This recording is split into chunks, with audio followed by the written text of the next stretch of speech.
During the 1800s, the Midwest experienced massive immigration. The opportunity for a better life and more economic freedom led Germans to Davenport, Iowa in the 1840s. Second sons, third sons in Germany, they couldn't inherit the farm. Only the first son did. And America was looking for immigrants. They were looking for people. They advertised in Germany. Many Germans left the country during the 1848 Revolution, a battle for personal and political independence. Some of the immigrants came up the Mississippi and landed in the Midwest. Not only were the immigrants farmers, but also educated architects, skilled laborers, and doctors. There's kind of a German triangle in the United States. So, Wisconsin, of course, you get Milwaukee, Wisconsin. Chicago had a huge German population. Ohio has a large German population, as well as Missouri. Communities around Davenport attracted farmers for the fertile soil. Business and industry prized the Mississippi River and its navigability. Our local businesses and institutions, you can find German surnames in just about all of them. For example, we have Schebler Company. The Von Maur Company is actually founded in Davenport here by immigrant families. You can just basically look up and down downtown Davenport and just find lots of historical German families. The newly established citizens had found their home. The Germans wanted to keep their heritage and lifestyle similar to the one they had in their homeland. Parks, clubs, and societies were formed to keep German culture alive.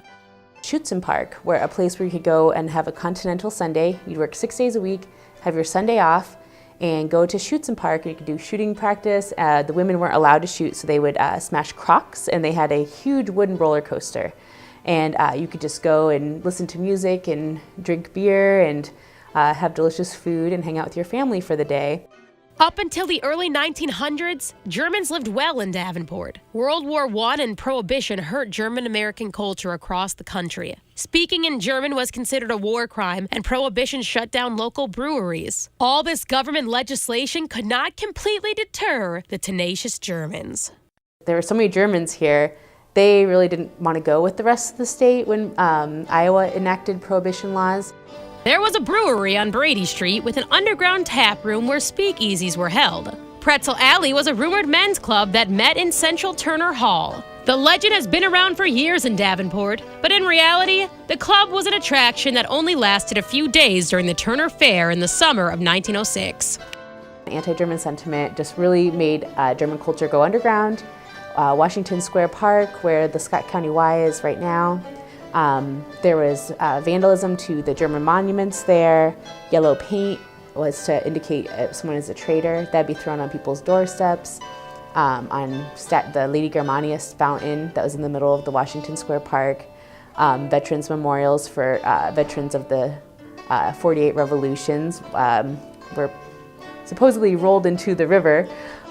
In 1918, the Babel Proclamation prohibited all foreign language in schools and public places around the state. Davenport law enforcement received a tip that the Tri-City Symphony Orchestra was not following the declaration. The police showed up at a practice to tell them to stop speaking German.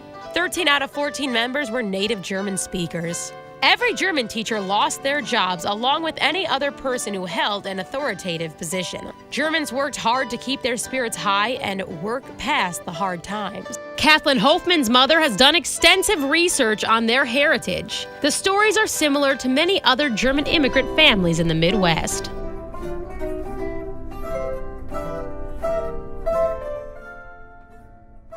The Quad Cities has a huge German population. Evelyn Wick, mother of Kathleen Hofmann, a volunteer at the German American Heritage Center in Davenport, has done extensive research on her family lineage. Kathleen's family suffered a variety of effects from their immigration to Iowa. They all came, all the branches of my family, as far back as I know, came from extreme northern Germany, from Schleswig-Holstein. In 1848, Ernest Heinrich Schruve was the first son in his family to come to America from Germany. Families such as Kathleen sent 1 or 2 members to America to test the waters, but there were many unanswered questions on what was needed for the trip. So the mother says, are you taking care of yourself? Are you eating right? Are you healthy? I'm having some new boots made and some shirts and some pants. Are you still the same size? And it's so personal, thinking of a mother writing this to her son, who she hasn't seen for several years. Ernest was over 4,500 miles away from them. A letter took about 6 weeks to reach its destination. He kept copies in a diary to remember what he had told them. The rest of the family was planning to move to America, but shortly before the journey, Mrs. Struve, Ernest's mother, passed away. Ernest had no idea. Kathleen's paternal great-great-grandparents, Ferdinand and Margaretta Wick, suffered even greater tragedy. They had 6 children they brought with them, but they had already lost 6 children. This woman was 36 years old, and she had lost a girl in 1868, 1 month old. They lost twins, a boy and a girl, in 1872, just within a few days or week of each other. Kathleen's family stories are no different than many other German immigrants. Communication with family in Germany was difficult during the wars. Letters were censored. Telegraphs were limited to 25 words and expensive. This telegraph, a simple message from a father in Germany to his son in Iowa, took almost a year to reach its destination due to World War II and the crossing of enemy lines. How are you?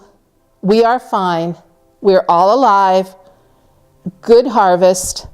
Not suffering. And then he asks about the granddaughters. Are the girls married? Are the twins, that's my mother and her twin brother, are the twins growing? He never saw them. They were born after he went back to Germany. Hoffman said that one of the worst parts of the story was the way her family and all German immigrants were treated in the 1920s and 30s. The culture her family and Iowan families alike had traveled to the Midwest to keep and pass down to their children was crushed. Then it was very unpopular to speak German, forbidden to speak German. Most of the German that had been taught in schools was prohibited to teach German in schools. German church services were not allowed anymore. German newspapers, everything that had been here was forced to shut down. Many German-run establishments were in jeopardy of vanishing. Sundays at Schutzen Park became a distant memory to the German community.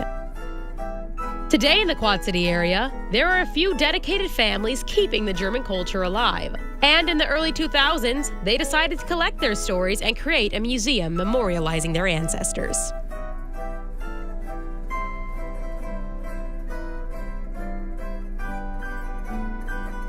Crossing the Centennial Bridge from Illinois and entering into Davenport on the corner of 2nd and Gaines stands a tall red brick building with green shutter framed windows. This is the German American Heritage Center. The building was originally constructed in 1861, and it was about half of the footprint that we have today. So Johann Friedrich Müller, who became John Miller, opened up a hotel there, and it was often known as Miller's Hotel or Germania House.